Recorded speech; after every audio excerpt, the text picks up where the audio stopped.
पाकिस्तान तहरीक इंसाफ और हुकूमत के दरमियान होने वाले मुज़ाकरात पर इमरान खान ने मुज़ाकरात खत्म करने का ऐलान कर दिया। साथ ही एक और बड़ा बयान दे दिया, मगर वो कौन सा बयान है और इस बयान से इमरान खान और PTI की सियासत पर क्या असर पड़ेगा।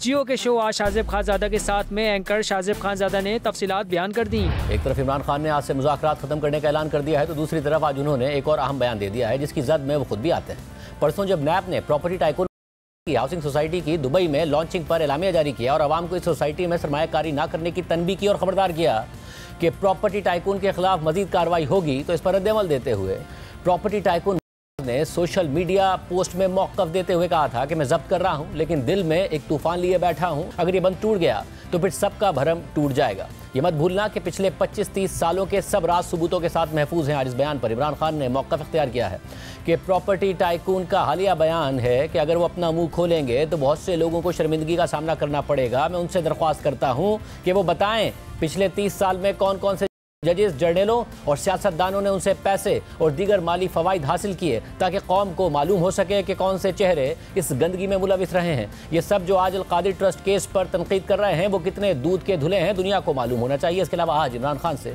जेल में मुलाकात के बाद मीडिया से बात करते हुए हलीमा खान ने भी यही बातें दोहराई और मजीद कहा कि असल केस तो प्रॉपर्टी टाइकून की तरफ से दुगनी कीमत में हसन नवाज से प्रॉपर्टी खरीदने का है। अब हम बात यह है कि इमरान खान वज़ीर आज़म बनने से पहले भी यही मौक़िफ़ रखते थे कि प्रॉपर्टी टाइकून अपने पैसे के जरिए लोगों को काना कर देते हैं, यानी सबको खरीद लेते हैं। इसके साथ साथ इमरान खान बार बार इन प्रॉपर्टी टाइकून पर नवाज शरीफ के बेटे हसन नवाज को रिश्वत देने का इल्ज़ाम लगा रहे हैं और ये सारे राज अफशा करने का मुतालबा कर रहे हैं। हालांकि इस मामले पर खुद इमरान खान की हुकूमत में बरतानिया की नेशनल क्राइम एजेंसी को ख़त लिखकर क्लीन चिट दी गई। और दिलचस्प बात यह है कि ये सब कुछ जानते बूझते हुए जब खुद इमरान खान वज़ीर आज़म बने तो उन्होंने भी इसी बहती गंगा में हाथ धो लिए और प्रॉपर्टी टाइकून से 458 केनाल ज़मीन और करोड़ों रुपए के एहतियात ले लिए और बदले में प्रॉपर्टी टाइकून को क्लीन चिट दिलवाकर अरबों रुपए का फ़ायदा पहुंचा दिया। कि जब हमने वज़ीर आज़म के मुशीर और नून लीग के सीनियर रहनुमा राना सनाउल्लाह के सामने ये सवाल रखा कि क्या ये हकीकत नहीं है जैसे इमरान खान कहते थे कि प्रॉपर्टी टाइकून ने सबको काना किया हुआ है, तो राना सनाउल्लाह ने जवाब दिया कि बाकी तो काने होते होंगे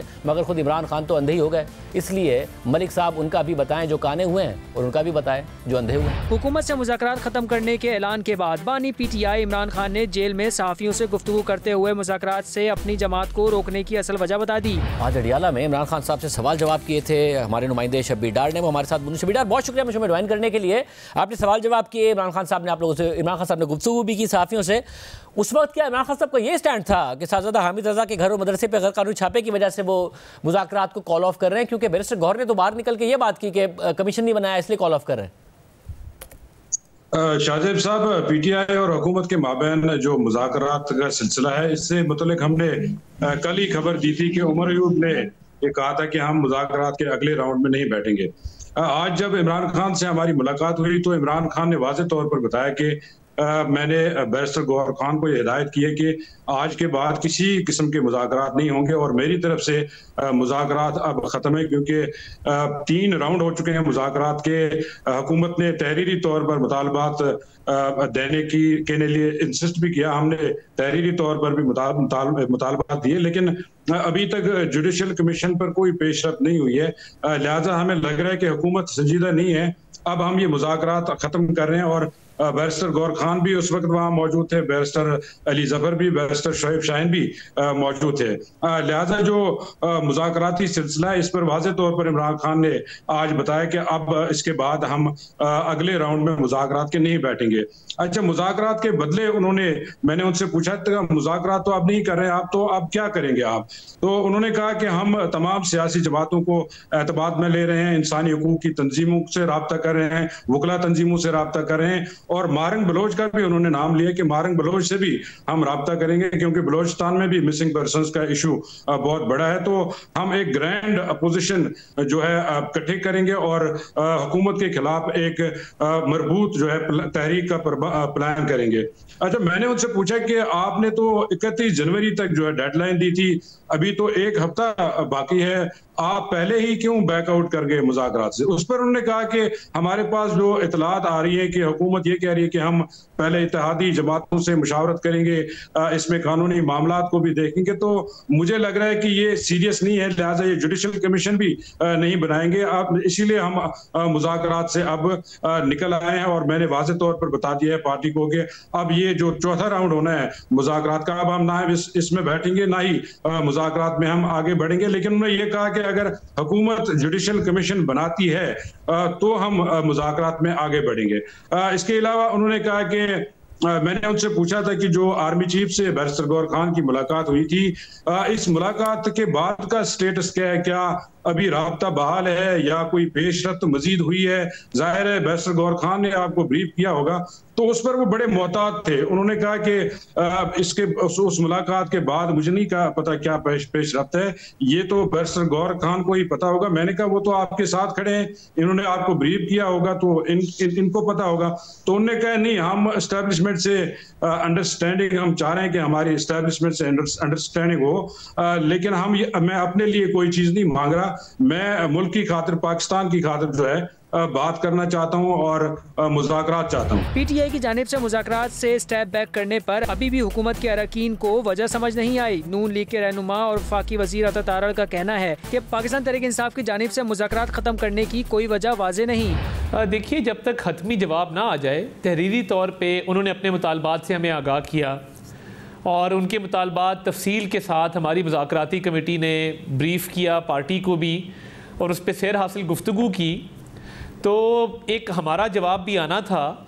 और देखिए, ज़रूरी नहीं होता कि कमीशन बने, उस पर बहुत चीज़ों पर गौर हो रहा था कि कोई दरमियानी रास्ता निकल आए कि शॉर्ट ऑफ कमीशन अगर कोई कमेटी बन सके, उस पर भी गौर की हद तक बात हो रही थी।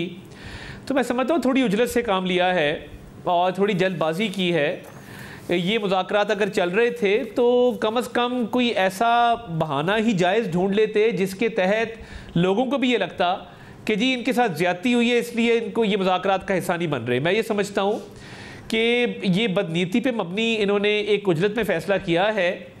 अगर इंतज़ार कर रहे थे तो शायद कोई ऐसी चीज़ निकल आती। और जिस तरह इरफान सिद्दीकी साहब ने आज कहा कि जो डेडलाइन तय की गई थी उस डेट तक हम भी ऑब्वियसली अपना एक जवाब देंगे और उसके बाद देखेंगे मामलात किस तरफ चलते हैं।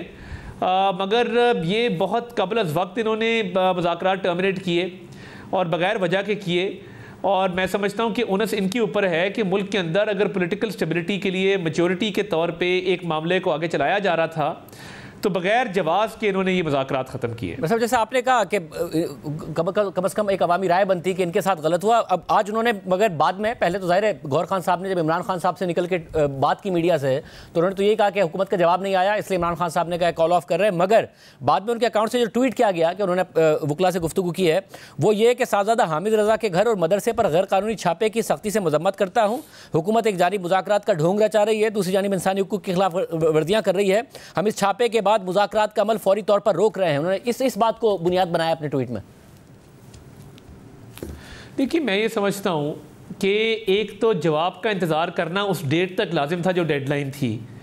अब गौहर साहब का ये कहना कि हम जवाब का इंतज़ार कर रहे थे, भाई जवाब तो आ रहा था और अगली डेट तय थी जिस पे बैठ के हमने वो आपको जवाब देना था। कम से कम उस डेट का इंतज़ार करना ज़रूरी था। पहली बात तो ये है। दूसरी बात ये है कि देखिए, ये बहाना बनाया गया है। अगर हामिद रजा साहब के मदरसे पे या घर पे कोई ऐसा छापा हुआ है, वो किस एंटिटी ने किया, किस हद तक जायज़ था, नहीं था, क्या बुनियाद थी, इसको आर्बिट्रेरली और यकतरफा तौर पे एक बहाना बना के मुज़ाकरात को टर्मिनेट करना मैं नहीं समझता कि इतनी बड़ी वजह है